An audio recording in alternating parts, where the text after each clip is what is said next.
بسم الله الرحمن الرحيم. القارعة.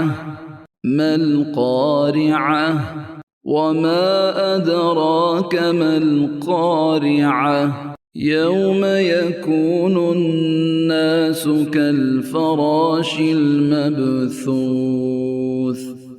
وتكون الجبال كالعهن المنفوش فأما من ثقلت موازينه فهو في عيشة راضية وأما من خفت موازينه فأمه هاوية وما أدراك ما هي نار حامية